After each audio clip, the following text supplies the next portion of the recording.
আসসালামু আলাইকুম রহমতুল্লাহ। আশা করি ভালো আছেন, সুস্থ আছেন। আজকে আরও একটি নতুন ভিডিও নিয়ে চলে আসলাম আপনাদের মাঝে। সেটা হচ্ছে কৃমিনাশক ডোজ করাবো আমার পোষা প্রাণীদেরকে। তো ভিডিওটা দেখে থাকেন সবাই, ভিডিও একটু লং হতে থাকবে। তো অবশ্যই চ্যানেলটিকে সাবস্ক্রাইব এবং ফলো দিয়ে রাখবেন, তাহলে এরকম নিত্য নতুন খামারের ভিডিও আপনারা পেয়ে যাবেন। তো আজকে আমরা কৃমিনাশক ডোজটা করাবো। এই যে দেখতে পেয়েছেন এসকারেক্স পাউডার, এটা কৃমিনাশক ঔষধ, সবাই দেখে রাখেন। এই ওষুধগুলো আমরা গত মাসে এটা খাওয়াই না, গত 3 মাস আগে এটা খাওয়াই নাই, অন্য কোম্পানির কি খাওয়াইছি, আবার এই মাসে আরেকটা খাওয়াচ্ছি। একই ওষুধ বারবার খাওয়াবেন না, একই ওষুধ আপনারা বারবার খাওয়াবেন না।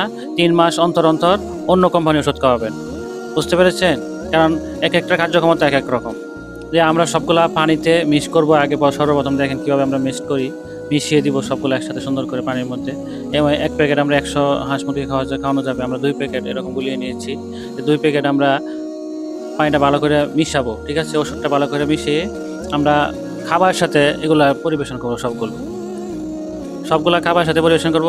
আর একটা রিকোয়েস্ট, সবাই একটা লাইক কমেন্ট শেয়ার করে রাখবেন। এই ভিডিওটা যারা দেখতেছেন, এই ভিডিওটা দেখে থাকলে অবশ্যই একটা সাবস্ক্রাইব এবং একটা ফলো দিয়ে রাখবেন, তাহলে আপনাদের জন্য নতুন এরকম খামারের ভিডিও বানাতে ভালো লাগবে।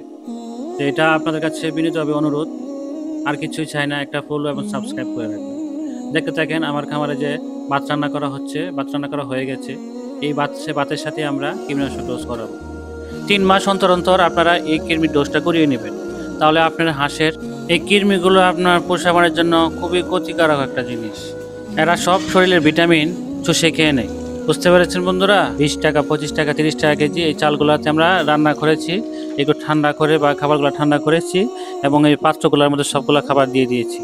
এবং এই পাত্রের সাথে আমরা যে ওষুধ মিশানো পানিগুলা সবগুলোকে আমরা মিশিয়ে দিব সুন্দর করে। খাবারের সাথে ওষুধটা দিলে খাবারটা খেয়ে নেয়, আর শুধু পানির মধ্যে দিলে অনেক সময় লাগে খাবার খেতে। এই জন্য আমরা খাবার সাথে দিয়ে দিচ্ছি যাতে ওষুধগুলো তাড়াতাড়ি খেয়ে নেয়, তাহলে সারাদিন আর বসে থাকতে হয় না আমাদের। নয়তো 6 ঘন্টা পর পর কিন্তু চেঞ্জ করা লাগে, 6 ঘন্টার পরে কিন্তু কোনো ওষুধ আপনার পানির মধ্যে রাখা যাবে না। এই জন্য আমরা পানিতে দিই নাই, খাবার সাথে মিক্স করছি, যাতে সবগুলা খাবার দেখবেন যে 1-2 ঘন্টার ভিতরে খাবার দাবার খাওয়া শেষ হয়ে যাবে। সবগুলো প্রাণী আমাদের, হাঁস মুরগি কবুতর যা আছে সবগুলোকে আমাদের 1 ঘন্টার ভিতরে খাবার শেষ হয়ে যাবে। তো দেখতে পাচ্ছেন সবগুলো খাবার সাথে ভালো করে মিশিয়ে দেওয়া হয়েছে। তো এইভাবে আমাদের পোষা প্রাণীদেরকে কৃমি ডোজ করাচ্ছি। তো আপনার দেখতে থাকেন আমার হাঁসগুলো কি সুন্দর করে খাবে, দেখবেন ইনশাআল্লাহ। এই যে হ্যাঁ, দেখতে পেয়েছেন? এই যে আমার হাঁসগুলা মাশাআল্লাহ খুব সুন্দর করে খেয়ে নিচ্ছে। বেশি লাগবে না, সর্বোচ্চ আধা ঘন্টা 1 ঘন্টার ভিতরে দেখবেন সব পানি সহ খাবার খেয়ে ফেলবে। তো এক এক জায়গায় ভাগ করে দিয়েছি, সবগুলো একসাথে দিলে সমস্যা কি, খাবারগুলো কেউ খাইতে পারবে কেউ খাইতে পারবে না। এখানে কিছু দিয়েছি, আবার ওই পাশে কিছু দিয়েছি, এরকম 5টা 6টা পাত্রের মধ্যে অল্প অল্প করে সব জায়গায় আমরা এক জায়গা ভিন্ন ভিন্নভাবে আমরা দিয়ে দিয়েছি। দেখতে পেয়েছেন? এগুলো আপনারা 3 মাস অন্তর অন্তর এই ডোজগুলো করাবেন, কৃমিনাশক ডোজগুলো 3 মাস অন্তর অন্তর করাবেন। এটা ডেট লিখে রাখবো, আমরা যেরকম আজকে যে কৃমি ডোজ করাচ্ছি এগুলো ডেট লিখে রাখবো। এই 3 মাস পরে আবার আমরা কৃমি ডোজটা করিয়ে নেব। কারণ হচ্ছে ভাই, এই কৃমিটা যদি আপনি ডোজটা না করান, তাহলে আপনার হাঁসের ডিম পাড়া কমে যাবে। অনেকেই বলে যে ভাই আমার হাঁসটা ডিম পাচ্ছে না, সময় হয়েছে, বয়স হয়েছে, তো ডিম পাচ্ছে না। কেন পাচ্ছে না ভাই? আপনারা কৃমিনাশক ডোজ করাচ্ছেন না, সেই জন্যেই আপনাদের হাঁসের কৃমি সব ভিটামিন খেয়ে নিচ্ছে শরীরের। সেটা মানুষের ক্ষেত্রে বলেন, পশু প্রাণীর ক্ষেত্রে বলেন, সবারই কিন্তু কৃমি হয়। এই কৃমির ডোজটা অবশ্যই করাই নিতে হবে। এই আমার কবুতরগুলোকে করিয়ে নিচ্ছি, মানে সবাইকে আমি ইনশাআল্লাহ কৃমির ডোজটা করিয়ে নিচ্ছি, ঠিক আছে? আমার এই জন্য হাঁস মুরগি রেগুলারই ডিম দেয়, রেগুলারই কোনো।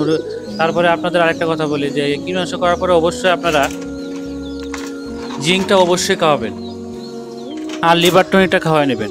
কৃমির ওষুধ খাওয়ানোর পরেই এদের শরীরে কিন্তু অনেক কৃমি মারা যায় এবং এরা একটু দুর্বল হয়ে যায়। ওষুধটা খাওয়ানোর পর একটু দুর্বল হয়ে যায়, সেজন্য লিভার টনিকটা খাওয়াই নেবেন আর জিঙ্ক খাওয়াই নেবেন। এরপরে হচ্ছে ক্যালসিয়াম, তারপরে আপনার ডিমে আসার জন্য ইসেল খাওয়াই দেবেন। সবগুলা এভাবেই একটা পর একটা ডোজ করিয়ে নেবেন, তাহলে আপনার পোষা প্রাণীগুলো মাশাআল্লাহ কোনো সমস্যা হবে না আশা করা যায়। তো অনেকেই গ্রামের মধ্যে এগুলো পালন করেন নিজের চাহিদা পূরণ করার জন্য, নিজের পারিবারিক চাহিদার জন্য, কিন্তু কেউ এগুলা একসাথে এই কৃমি ডোজটা করায় না। এগুলো করিয়ে নেবেন, তাহলে আপনি লাভবান হবেন, আপনার খামারে লাভবান হবেন। বুঝতে পেরেছেন বন্ধুরা?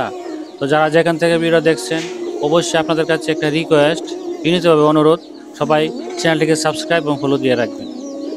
এই যে আমার হাঁসগুলো দেখেন শেষ, খাবার শেষ, মাত্রই দিয়েছি, শেষ। এই খাবারের সাথে দিলে এই সুবিধাটা এই জন্যেই আমরা সবগুলো কবুতর হাঁস মুরগি খাওয়াই দিচ্ছি, যাতে নেক্সটটা 3 মাস পরে আবার খাওয়াবো। তো সবাই যদি এরকমভাবে খামার করেন আর খামারের মধ্যে এরকম টেক কেয়ার করেন, তাহলে অবশ্যই লাভবান হবেন। অনেকে বলে ভাই আমরা তো লাভবান হয় না কেন? আপনাদের কিছু কিছু জিনিস সেগুলো মেনে চলেন না। এগুলো তো মেনে চলেন, তাহলে আপনার পোষা প্রাণীগুলো কোনো সমস্যা হবে না।